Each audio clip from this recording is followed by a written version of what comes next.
Hello, I'm Joe Dillette, and I use clay to help visualize the carving.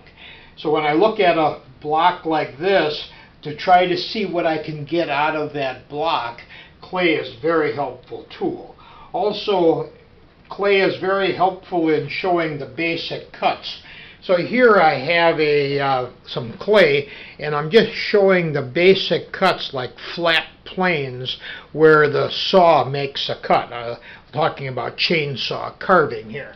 So that's kind of how you can make a study and see how the structure is.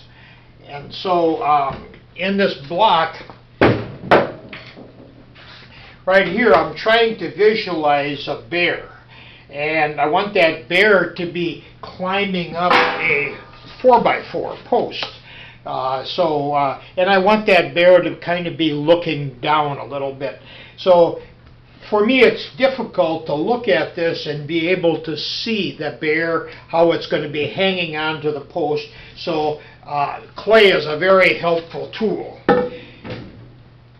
How I use the clay is I make a model. This block here of black walnut measures 13 inches diameter by 13 inches high. So I have a corner that I made, which is just a hunk of 2x4 and some plywood, and that's my reference. And I make clay. This clay is the bear that's hanging on to the 4x4. So I draw the lines in here at 1/4 scale, is just the scale I happen to pick. And now I can look at this here bear and make sure that it fits within the confines of this block. Take some chalk here and mark it off. So this is the high point, so I want the head in this area. So I try to visualize how I want the head. So this is going to be like the center of the head coming down here. And so now I want to locate where I'm going to come in, make that cut, and how far to make the cut in there. So I set it down here because this reference point is the bottom. And I'm looking at it and saying that I'm eyeing straight across, and it is about 11 inches high as the tip of that arm.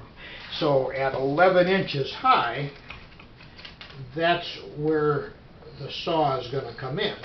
Both of these arms then 6 inches in, so I don't hit the ear, and then coming straight down, taking that block out. And then I do the same for the other cuts. So in using this corner as a reference, I can turn it any way, and I can look at how far that nose sticks out just by counting the blocks on here. So I've got the head blocked out, and the arms, where they're going to go at the top of the arms, I thought it important that I get the 4x4 fitted in here, so then I can just work the arms around it. So that's how the 4x4.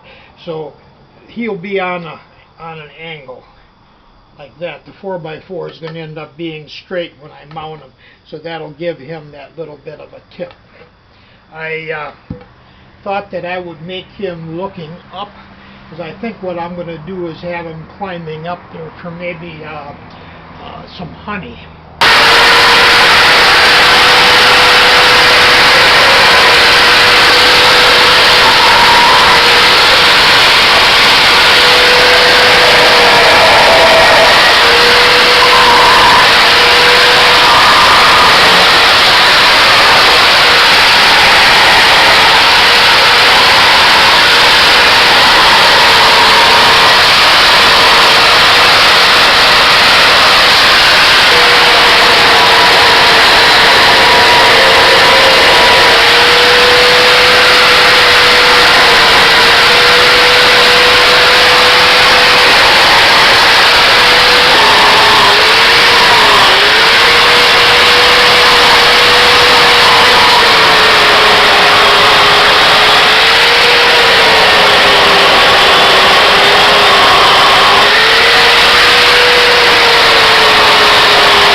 So I'm just putting the finishing touches here on the paint job. I painted both of these bears together, and the first coat that I did was a pretty heavy coat of a reddish brown, and then I did the black over the top. And one of the reasons for that is, this one here is dry now, is when I sand, then the reddish color comes out on the high spots. So it gives it a highlight. These are the screws that mount the bear on the post, and so I'm going to paint the head of the screws black also.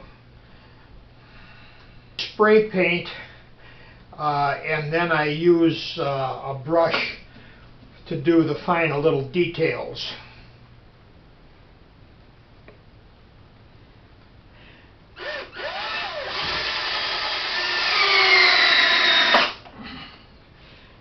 I'm mounting it to the post. This is a regular 4x4 post. I'm using 4 screws.